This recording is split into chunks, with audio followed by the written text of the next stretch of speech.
Hello everyone, welcome to my YouTube channel Fancy Learning Learning Fun. My name is Fancy Rajpapa. तो friends, आज मैं आपके लिए लेकर आई हूँ क्लास 10 द फर्स्ट फ्लाइट से एक और इम्पोर्टेंट चैप्टर जो कि है 2 स्टोरीज अबाउट फ्लाइंग। तो ये इसका पार्ट 2 है जो कि है ब्लैक एरोप्लेन। तो फ्रेंड्स, इस चैप्टर के जो राइटर है उनका नाम है फ्रेडरिक फॉर्सिथ। तो फ्रेंड्स, चलिए इस चैप्टर का एक्सप्लेनेशन शुरू करते हैं। DS-088 का पायलट हूँ। आज मैं आपको अपनी कहानी बताने वाला हूँ जिसका कि टाइटल है द ब्लैक एरोप्लेन। रास्ते में आ रहा था और मेरे ऊपर साफ आसमान में सितारे चमक रहे थे।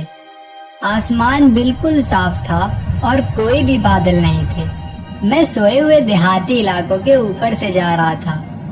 मैं अपने पुराने डकोटा एरोप्लेन को फ्रांस के ऊपर से वापस इंग्लैंड ले जा रहा था।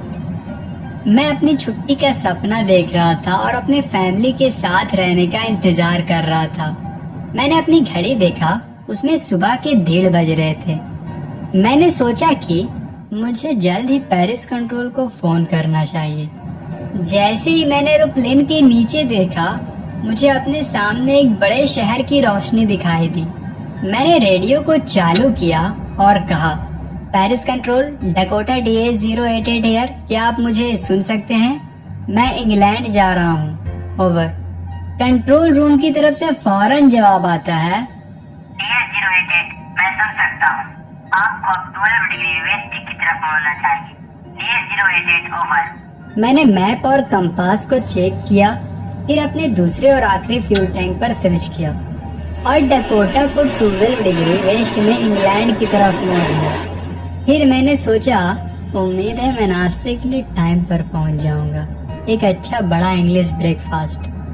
अभी तक सब कुछ ठीक चल रहा था। ये एक आसान उड़ान थी। जब मैंने बादलों को देखा तो पेरिस मुझसे लगभग 150 किलोमीटर पीछे था। तूफानी बादल, वे बहुत ही बड़े थे।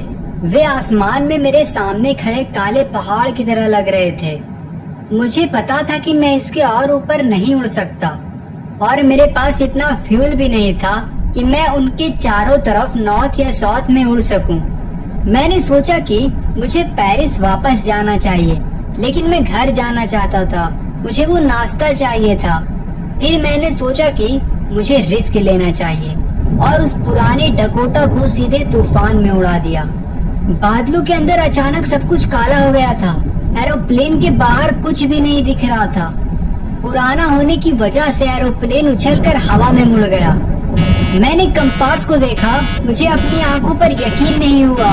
कंपास गोल गोल घूम रहा था, वो खराब हो चुका था। दूसरे इंस्ट्रूमेंट भी अचानक खराब हो चुके थे। मैंने रेडियो से बात करने की कोशिश की, पेरिस कंट्रोल, पेरिस कंट्रोल, क्या आप मुझे सुन सकते हैं?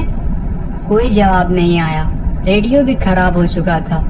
मेरे पास ना कोई रेडियो था ना कोई कंपास और मैं ये नहीं देख सकता था कि मैं कहाँ हूँ। मैं तूफान में गुम हो गया था। फिर मेरे बिल्कुल पास के काले बादलों में मैंने एक और एरोप्लेन को देखा। इसके विंग्स पर कोई भी लाइट्स नहीं थी, लेकिन मैं इसे तूफान में अपने साथ उड़ता हुआ देख सकता था। मैं देख सकता था कि पायलट का फेस मेरी तरफ है। मैं एक और आदमी को देखकर बहुत ही खुश हुआ।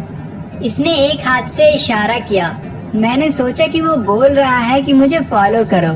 शायद वो जानता था कि मैं खो गया हूँ, इसलिए वो मेरी मदद करने की कोशिश कर रहा था। उसने अपने एरोप्लेन को नॉर्थ की तरफ घुमाया, मेरे डकोटा के सामने, ताकि मेरे लिए उसको फॉलो करना आसान हो जाए। एक फर्मा बरदार बच्ची की तरह अजीबोगरीब एरोप्लेन के पीछे जाकर मुझे बहुत ही खुशी हुई।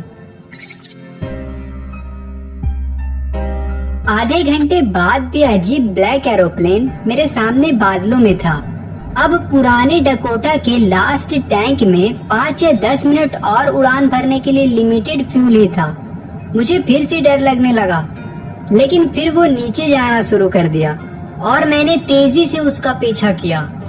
अचानक मैं बादलों से बाहर आया और मेरे सामने रोशनी की 2 लंबी स्ट्रेट लाइन दिखाई दी। ये एक रनवे था। मैं अब सेफ था। मैं ब्लैक एरोप्लेन में अपने फ्रेंड को तलाश करने के लिए मुड़ा, लेकिन आसमान खाली था। वहाँ कुछ भी नहीं था।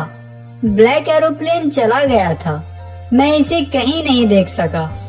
मैं उतरा और दौड़ता हुआ सीधे कंट्रोल रूम की तरफ पहुंचा और कंट्रोल सेंटर में एक लेडी से पूछा, मैं कहाँ हूँ और दूसरा पायलट कौन था?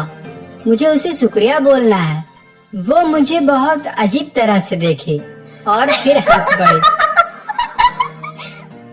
एक और एरोप्लेन इस तूफान में ऊपर। आज रात कोई भी दूसरा एरोप्लेन नहीं उड़ रहा था, सिर्फ आपका ही था जिसे मैं रेडार पर देख सकती थी। तो किसने मुझे बिना कंपास या रेडियो के और बिना किसी फ्यूल के सेफली यहाँ तक पहुँचाने में मेरी मदद की? बिना लाइट के तूफान में उड़ रहे अजीब ब्लैक एरोप्लेन का पायलट कौन था?